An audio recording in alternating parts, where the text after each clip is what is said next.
성도여러분 반갑습니다. 한 주 잘 보내고 계신지요? 오늘은 복음서 1 세 번째 시간입니다. 지난번에는 신약성경의 가장 첫 책인 마태복음서에 대해서 개론적인 설명, 기본 정보와 성격, 특징에 대해 설명을 드렸었습니다. 오늘은 마태복음을 좀 더 심도 있게 다루려고 합니다. 그래서 오늘 강의부터 5주 동안은 마태복음을 장별로, 주제별로 세분화하여 보려고 하는데요. 지난번 마태복음의 구조를 설명드리면서 마태복음을 구분해보면 마치 모세오경처럼 5개의 설교로 구성되어 있다고 설명드렸었습니다. 그리고 이 5개의 설교에는 설교의 이야기의 원인이 되는 준비 이야기가 있다고 설명드렸었습니다. 그래서 저희도 이 순서대로 오늘은 마태복음 1장부터 4장까지의 첫 번째 준비 이야기와 더불어 5장부터 7장까지의 예수님의 첫 설교인 산상 설교에 대해서 나누려고 합니다. 강의를 시작하기 전에 팁을 하나 드리면, 강의를 보시면서 성경책을 함께 찾아보시면서 강의를 들으시면 더 유익하시리라 생각이 됩니다. 그럼 강의를 시작하겠습니다. 마태복음 1장을 보시면 가장 먼저 족보가 나옵니다. 그리고 1절을 보면 무슨 족보인지를 설명하면서 아브라함과 다윗의 자손 예수 그리스도의 계보다라고 그렇게 말씀합니다. 지난 시간에 계보의 의미를 설명드리면서 계보는 조상 때부터 내려오는 혈통과 집안의 역사를 적은 책이다라고 설명드렸었습니다. 쉽게 말하면 족보책입니다. 그러면 질문이 생기지요. 왜 마태복음의 저자 마태는 마태복음의 가장 처음에 이스라엘의 가장 처음 조상인 아브라함 때부터 내려오는 혈통과 집안의 역사를 적고 있는가, 저희는 의문을 제기할 수밖에 없습니다. 그리고 그 질문에 대한 답은 마태복음이 1차적으로 유대인들을 대상으로 한 복음서이기 때문입니다. 아마도 비유대인들이 이 족보를 천천히 끝까지 읽기 위해서는 상당한 인내가 필요할 것입니다. 그러나 유대인들에게 있어서 이 족보 이야기는 결국 딱딱한 주제가 아닙니다. 특히 메시아와의 관련 속에서 족보는 너무나 필수적입니다. 만일 메시아가 나신다면 그는 반드시 아브라함의 자손이어야 했고 동시에 다윗의 자손이어야 했습니다. 마태는 이러한 유대인들을 이해하였으며 예수를 그들의 메시아로 제시하기 위해 먼저 그분의 혈통적 기원을 밝히기 위해 이 족보를 가장 앞에 제시한 것으로 볼 수 있습니다. 그러나 마태는 단순히 예수의 혈통적 기원을 밝히기 위한 목적만으로 이 긴 족보를 기록하진 않았습니다. 마태는 족보를 접촉점으로 하여 유대인들에게 전하고 싶은 어떤 메시지들이 있었는데요. 첫 번째, 그것은 여기에는 그리스도 탄생까지 이스라엘의 역사를 섭리하신 하나님의 주권이 깊이 나타나 있습니다. 이 본문의 족보는 아브라함부터 그리스도까지 총 42대로서 아브라함에서 다윗까지 14대, 다윗부터 바벨론 포로기까지 14대, 바벨론 포로기에서 예수 그리스도까지 14대로 나눠져 있습니다. 물론 여기 아브라함부터 그리스도까지 모든 조상의 명단들이 포함된 것은 아닙니다.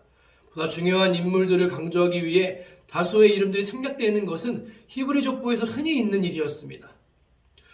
2절에서 5절까지 처음 연례되는 이스라엘 역사의 태동과 왕국의 형성에 이르기까지의 약속과 인내의 시기들로서 이스라엘 조상 아브라함으로부터 시작하여 이스라엘의 대표적인 왕인 다윗에 이르러 끝이 납니다.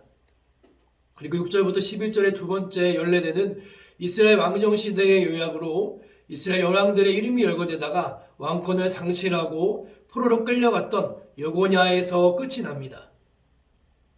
다음으로 12절에서 16절까지 세 번째 연례되는 바벨론의 포로 시기와 포로에서 돌아와 끊임없이 이방 세력의 괴롭힘을 받으면서 메시아를 대망하던 시기로서 바벨론 포로 이후에 예수의 조상들이 인물들이 열거되다가 드디어 마지막 예수 그리스도에서 끝이 납니다.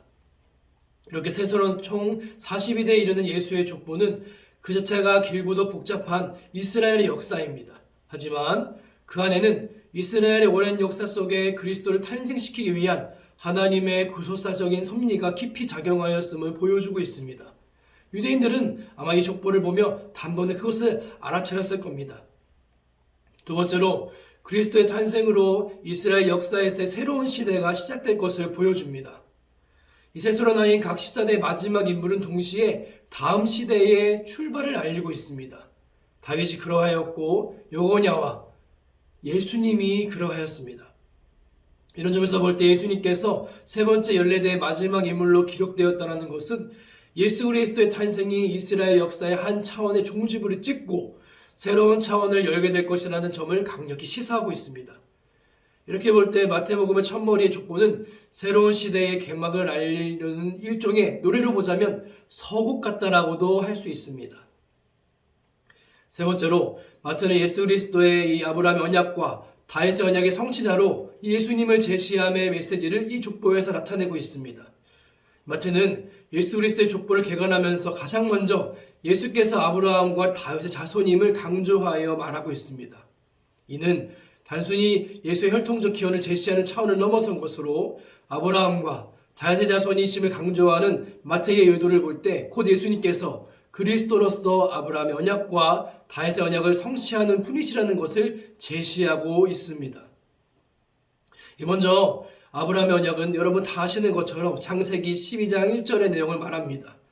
아브라함의 복의 근원으로서 땅의 모든 족속들이 그로 말미암아 복을 얻게 될 것이다라는 바로 그것입니다. 이 아브라함의 언약이 지니는 특성의 핵심은 세계적이라는 것에 있습니다. 즉 구원의 은혜가 어느 한 국가나 민족에 제한되는 것이 아니라 세상 만민으로 퍼져갈 것이라는 중요한 구속사적 주제를 내포하고 있는 것입니다. 그리고 이 언약은 아브라함 개인에 의해서만 아니라 곧 그의 씨, 궁극적인 복의 원천이신 메시아를 통해 성취되는 것을 보여줍니다. 마태가 기록한 족보에 예수님께서 아브라함의 자손이심을 강조된 것은 그가 아브라함의 언약을 성취할 분이시기 때문입니다. 지난 언급드린 것처럼 이스라엘의 왕 메시아의 족보에 다말, 라합, 룻 등과 같은 여인들의 이름이 등장하는 것은 이 아브라함의 언약의 맥락에서 보아야만 이해될 수가 있습니다. 이 세 명의 여인들 중 다말과 라합은 기생 노릇을 한 여인들이며 라합과 룻은 이방 출신의 여인들입니다. 이는 결국 아브라함의 언약을 성취하신 예수 그리스도 안에서 남자와 여자, 이스라엘 백성과 이방인 할 것 없이 믿음으로 복음을 누리게 되는 것, 구원의 복을 누리게 될 것이라는 전 세계적 복음의 성격을 분명히 보여주고 있습니다. 또한 다윗 언약은 사무엘하 7장 16절에서 나오는 또한 내용으로 다윗의 혈통에서 나온 통치자가 영원히 그의 나라 위에 앉을 것이라는 예언적 언약입니다. 이 언약은 결코 이스라엘 역사상 성취된 적이 없으며 오히려 이스라엘은 바벨론 포로 이후에 왕권을 완전히 상실해버렸습니다. 물론 포로 회복 이후 헬라의 셀류쿠스 왕조의 통치에 대항하여 이스라엘이 독립전쟁을 벌이는 과정에서 하스몬 왕가가 또한 63년까지 약 80여년간을 이스라엘 다스린 적이 있긴 했지만 그들은 다윗의 혈통을 이어받지 않았으므로 다윗의 언약과는 전혀 관계가 없었습니다. 그러나 이제 마태는 다윗의 혈통적 법통을 이어받으신 예수 그리스도께서 나타나셨으며 예수께서 다윗 자손이심을 밝힘으로써 그가 다윗의 위를 차지할 권리가 있으신 분이라는 것을 제시하고 있습니다. 다른 복음서들에서보다 마태복음에서 훨씬 빈번하게 예수님을 다윗의 자손으로 언급하고 있는 것은 곧 예수께서 다윗 언약의 성취자이시자 왕으로 오신 메시아이시라는 사실을 강조하기 위한 마태의 의도에 따른 것입니다. 아마 예수 그리스도의 족보를 보면서 아마 유대인들은 놀라고 흥분을 느끼고 도전을 받았을 겁니다. 그리고 이 족보는 유대인들만이 아닌 저 여러분을 포함한 모든 사람들에게도 은혜와 감탄을 주는 것임에 충분합니다. 이 족보는 예수님이 실제하시며 거기에 더하여 하나님의 구원이 실제하시다라는 것을 나타내어 주기 때문입니다. 이 족보의 이야기를 통해 그토록 기다리던 메시아가 예수님이심을 드러내는 것과 동시에 이제는 예수님의 탄생 이야기를 통해 계속적으로 예수님의 실제하심을 드러내고 있습니다. 이제 다음으로 이어지는 1장 18절에서부터 2장 23절까지 네 문단은 마태복음의 30부분의 연속으로서 예수 그리스도의 탄생과 애굽 도피 및 나사렛으로의 귀향과 정착의 과정을 보도합니다. 마태는 예수님의 족보를 통해 예수의 혈통적 기원을 제시하였다면 이에 더해 예수의 탄생 및 초기 생애를 다루고 있는 이 부분은 예수님의 신적 기원을 강조하고 있다라고 설명할 수 있겠습니다. 먼저 1장 18절에서 25절에서는 예수 그리스도의 동정녀 탄생을 보도하고 있습니다. 여기서는 앞달락의 아브라함으로부터 모두 40일에 이른 족보에 있어서 예수의 육신의 부친인 요셉에 대한 기록이 독특하다는 점에 유의해 보아야 할 필요가 있습니다. 1장 16절의 족보를 다시 한번 보시면 요셉 앞까지의 족보의 기록은 한결같이 누가 누구를 낳고라는 식으로 이어져 왔으나 유독 요셉만은 낳았다라는 표현이 없습니다. 이는 우연이 아니라 예수님께서는 족보상으로는 요셉의 자손이지만 아버지의 혈통을 직접 이어받지 않았고 성령으로 잉태되셨음을 나타낸다겠습니다. 이는 예수께서 한 여인에게서 난 자로서 완전한 인간이 되셨다는 사실과 동시에 아담의 원죄로부터 오염되지 않으셨음을 의미합니다. 예수 탄생은 평범한 인간의 출생이 아니라 자기 백성을 저희 죄에서 구원할 자, 곧 이스라엘 백성의 구속주로서의 신적인 탄생을 나타내고 있습니다. 다음으로 이제 2장 1절에서 12절, 또한 2장 13절부터 18절의 두 단락은 그리스도의 탄생에 즈음하여 동방박사들의 아기 예수 방문과 경배, 그리고 이와는 대조적으로 아기 예수를 살해할 음모를 꾸미고 있는 그 베들레헴 유아들을 학살한 헤롯 및 그에 협조한 당시의 제사장들과 서기관들의 반응을 보여줍니다. 이 동방의 박사들이 정확히 어느 나라에서 왔는지는 알 수 없습니다. 학설에 의하면 페르시아, 바벨론 등이 유력하게 제기되고 있지만 확정 지을 수는 없습니다. 그러나 그들이 메시아의 별에 대해 알고 있었으며 그 별을 보고 멀리 유대 땅까지 여행하여 아기 예수께 경배하러 온 것을 볼 때 그들이 비록 이방인이었지만 메시아의 탄생에 관한 구약의 예언들을 접하고 있었으며 그것을 믿고 있었고 경건한 자들이었음을 알 수 있습니다. 이 마지막으로 2장 19절에서 23절은 헤롯의 박해를 피해 아기 예수를 포함한 요셉 일가가 애굽으로 피신하는 내용과 헤롯 사후 갈릴리 지방으로 귀환하여 정착하게 되는 내용을 다루고 있습니다. 예수를 살해하려던 헤롯 대왕은 죽었지만 그의 아들이자 그의 뒤를 이어 유대와 사마리아 지방을 다스리는 분봉왕이 된 헤롯 아킬라오 역시 그의 아버지 못지않은 잔악한 인물이었습니다. 역사적으로 헤롯 아킬라오는 자신을 만난 유대인 3,000명을 학살하는 폭정을 폈다가 고발당해 이 로마 황제 아구스토에 의해 문책을 받고 추방될 정도로 잔혹한 인물이었습니다. 아킬라오가 유대의 왕이 된 것을 들은 요셉은 헤롯 아킬라오의 관할하에 있었던 유대의 베들레헴으로부터 돌아가지 않고 갈릴리 나사렛으로 귀환하여서 정착하게 됩니다. 이제 다음에 3장부터 4장 11절까지 이어지는 세 문단은 마태복음의 서론의 종결 부분으로서 30세 장년의 나이로 성장하신 예수님께서 본격적으로 공생의 사역을 개시하시기 전에 몇 가지의 사건을 기록하고 있습니다. 3장 1절부터 12절의 단락은 예수 그리스도의 선구자로서의 세례 요한의 사역에 대해, 또 3장 13절에서 17절의 단락은 예수께서 요한에게 세례를 받으신 내용에 대해, 4장 1절부터 11절의 단락은 예수께서 마귀에게 시험을 받으시고 승리하신 사건에 대해 다루고 있습니다. 이 세 사건은 개별적인 사건으로서도 각각 중요한 의미를 지니지만 모두 예수님의 공생의 사건의 계시를 위한 준비 과정이라는 점에서 공통적인 의의를 지니고 있습니다. 먼저 3장 1절부터 12절에서 이스라엘 백성에게 회개를 선포하고 세례를 베푸는 세례 요한의 사역은 그 자체로서보다는 메시아의 길을 준비하는 선구자로서의 사역이라는 점에서 의미가 있습니다. 예수에 앞서 사역한 요한에게는 세례자라고 하는 별명이 붙여졌습니다. 이 세례를 베푼다는 것이 이 현대의 성도들에게는 너무나 당연한 기독교 의식으로 받아들여지는 것이지만 당시로서 매우 특이한 일이었습니다. 당시에는 종교의식과 관련하여 씻는 것은 결례의식을 따라 씻는 것과 이방인이 유대교를 개종할 때 씻는 것이 있었으나 모두 스스로 씻는 것이었습니다. 누구도 다른 사람에게 세례를 베푸지 않았고 또한 타인의 회개에 대해 직접적인 관여를 하지 않았습니다. 따라서 회개를 강력히 촉구하여 세례를 베푼 요한의 사역은 한마디로 새롭고도 충격적인 것이었습니다. 이어 3장 13절에서 17절은 예수께서 세례 요한에게 세례를 받으시는 장면이 기록되어 있습니다. 예수께서는 죄가 없으신 분이시므로 회개의 물세례를 받으실 필요가 없었습니다. 그럼에도 예수께서 굳이 세례를 받으신 것에는 몇 가지의 의미가 있습니다. 첫째로는 자기의 낮추심을 더 확증하시기 위함이었습니다.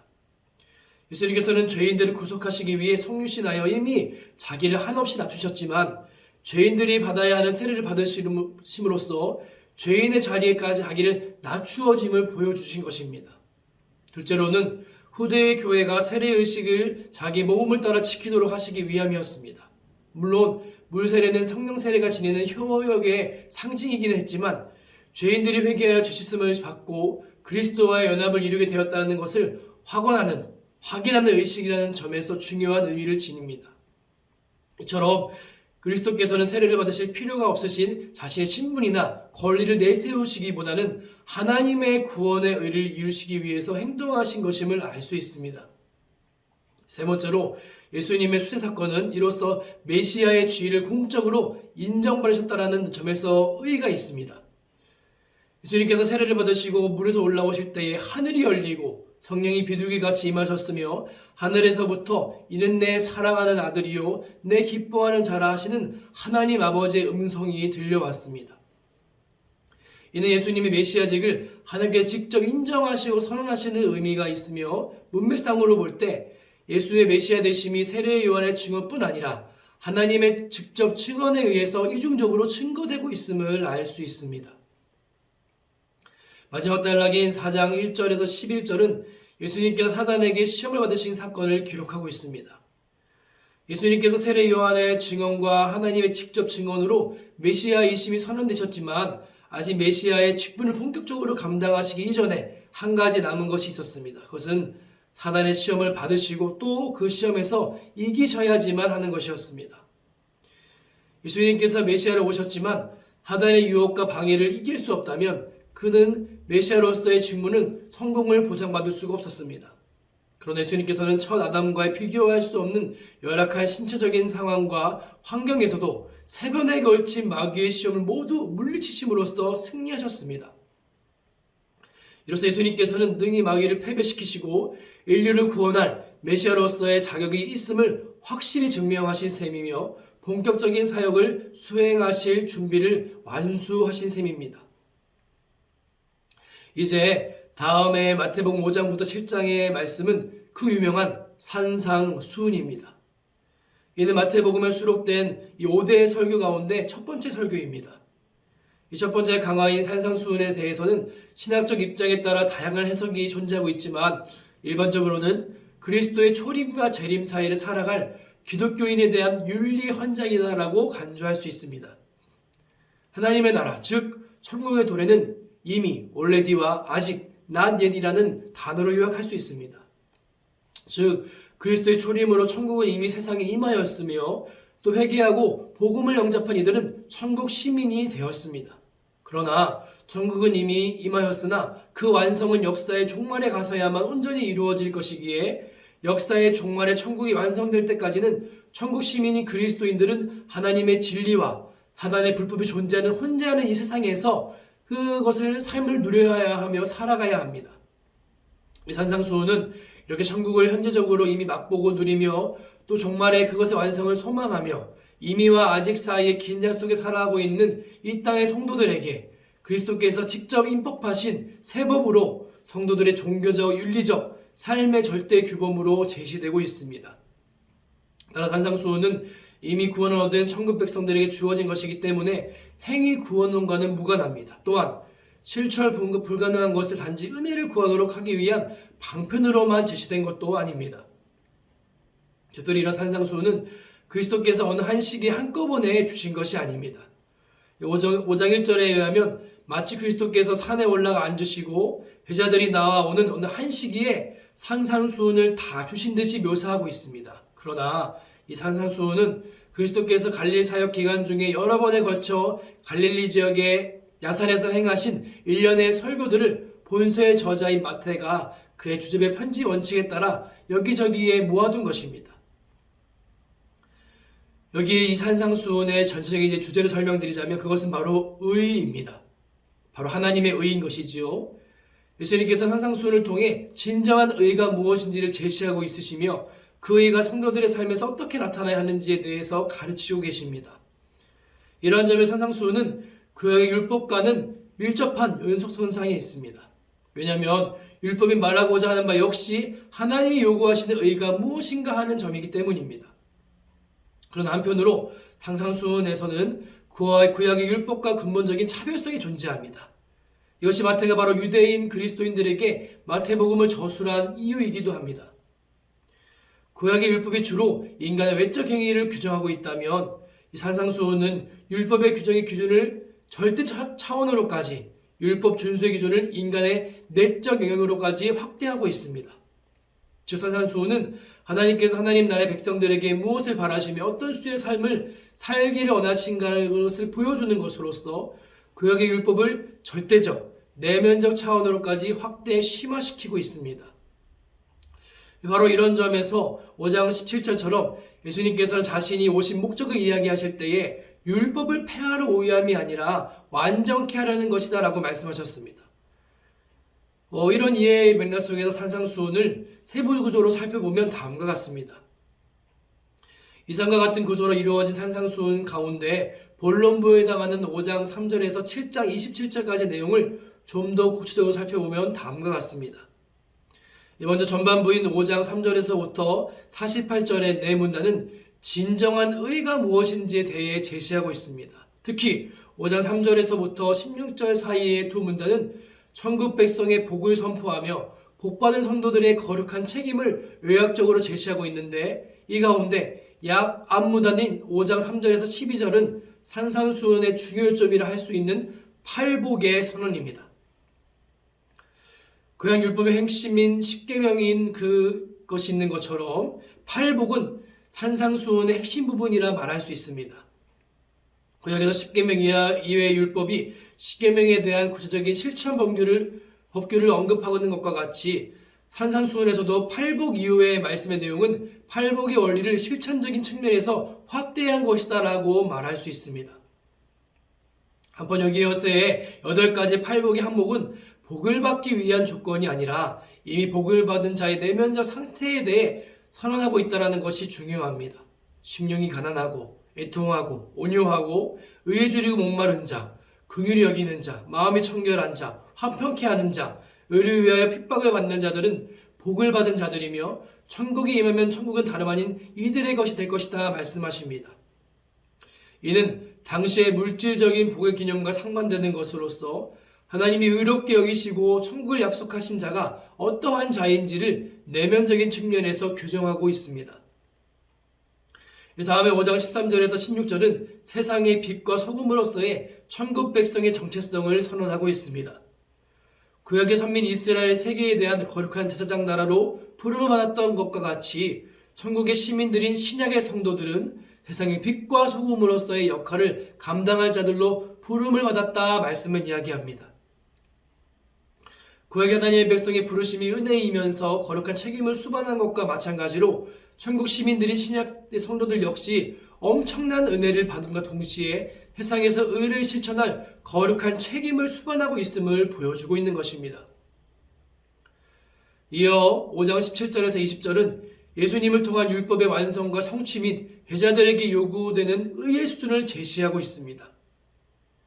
예수님께서는 율법의 파기자가 아니라 율법의 완성자로 오셨으며, 따라서 천국의 백성들에게는 서기관과 바리새인들보다 더 높은 의의 수준이 요구된다 말씀하십니다. 그렇다면 율법의 행함에 있어서 그토록 철저하던 서기관과 바리새인들보다 어떻게 더 나은 의를 가질 수 있는가?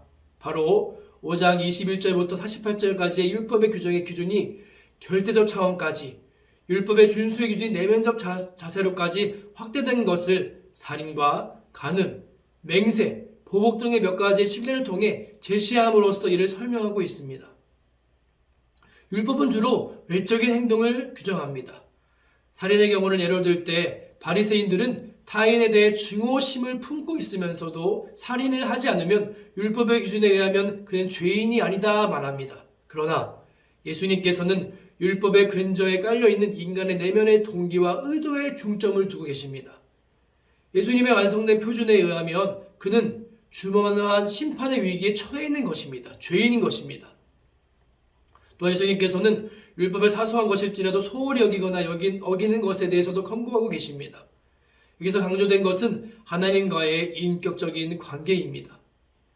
연약한 인간이 믿음으로 하나님께 나아가 겸손히 하나님과 동행할 때 그는 외적인 수준에서 뿐만 아니라 내적인 수준에 있어서도 하나님의 준엄한 율법의 계명들을 준수할 힘을 공급받게 된다 말씀하십니다. 이제 중반부인 6장 1절부터 7장 12절 사이의 5문단은 전반부에 제시한 의가 실제적인 종교적 윤리적 삶의 영역을 어떻게 적용해야 하는지에 대해서 제공하고 있습니다. 먼저 6장 1절부터 18절의 말씀은 사람에 보이기 위해 의를 행하는 것을 경계하며 대표적인 것으로 기도와 금식의 자세와 내용이 어떠해야 하는지에 대한 교훈을 다루고 있습니다.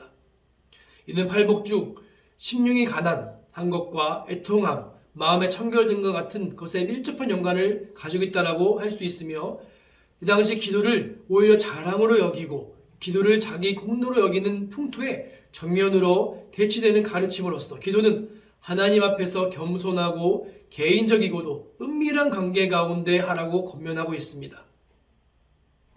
다음 6장 19절에서 34절 사이의 문단은 천국 백성의 재물관에 대해 다루고 있습니다. 이는 팔복의 넷째와 여덟 번째에 밀접히 연관되는 것으로서 하나님의 의를 추구하는 것에 있어서 가장 큰 장애물이 될 수 있는 재물의 문제를 다루고 있습니다. 천국 백성은 하나님의 의에 목말라야 하고 적극적으로 그 의를 추구해야 하지만 재물에 대한 욕심과 재물에 대한 염려는 하나님의 의를 추구하는 것에 결정적인 장애가 될 수 있다고 말씀하십니다. 이 주문부의 마지막 두 문단인 7장 1절부터 12절은 타인과의 관계에 대한 가르침으로써 앞에 7장 2절에서는 타인에 대한 비판, 금지와 영적 분별력에 대한 교훈을, 7절부터 12절에서는 대인관계에 있어서의 핵심 원리인 황금률을 다루고 있습니다.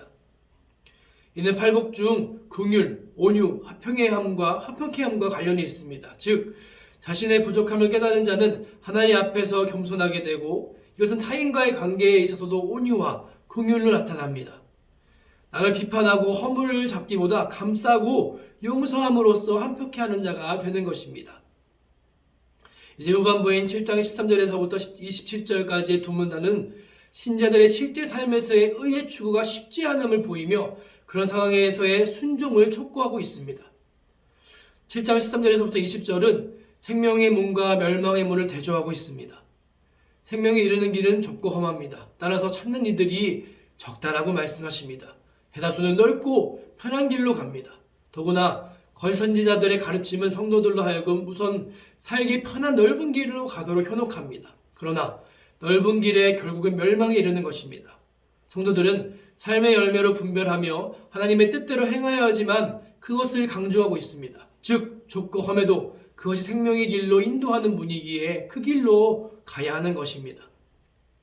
마지막으로 7장 21절에서 27절은 집을 짓는 두 건축자의 비유를 들음으로써 실천적인 신앙을 촉구하고 있습니다. 산상수훈의 마지막 문단에서 말씀에 순종하지 않는 자들에 대해 심판이 경고되고 있다는 점에 유의해야 합니다. 말씀을 듣고 행치하는 자는 그 집이 무너지게 될 것임과 동시에 또 열매 맺지 않는 자들에 대한 최종적인 심판이 언급되어 있다 하는 것이 이 행위에 대한 구원의 심판을 말하는 것이 아닙니다. 오히려 참된 의를 소유한 사람들은 필연적으로 내적 의에 합당한 의의 열매를 맺는 삶을 맺게 되어 그것을 살아갈 수 있음을 말하고 있습니다. 다시 말해 산상수훈이 말하고 있는 의는 내적 의인으로서 그 내적인 의는 반드시 신자의 외적인 삶을 통해 자연스럽게 표출될 것임을 말씀하고 있습니다. 그러므로 산상수훈의 말씀은 종교적 형식에 자족하며 그 내면이 천국의 복음으로 변화되지 않는 자들에 대한 심판의 경고임과 동시에 열매 맺는 참된 의를 사모하고 추구하도록 하는 강력한 권면입니다.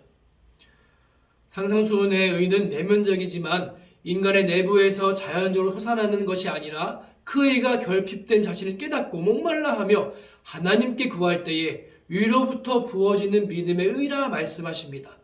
따라서 천국의 시민의 성도들은 팔복의 기준에 비추어 진정한 의가 결핍된 자신 내면을 살피며 목말라하는 자의 심정으로 하나님 앞에 나아가서 의를 구하며 하나님께로부터 받는 그 의를 힘입어 삶의 현장에서 의의 열매를 맺어 나가는 자들이 되어야 할 것을 이 산상설교, 산상수훈에서는 계속적으로 강조하고 있습니다. 오늘 강의는 이렇게 마태복음서 1장부터 7장까지를 살펴보았습니다. 다음번 강의는 8장부터 13장까지의 예수님의 두 번째 설교의 파트를 다루겠습니다. 아무쪼록 이번 주도 주 안에 승리하시고 건강한 모습으로 다음 주에 뵙도록 하겠습니다. 감사합니다.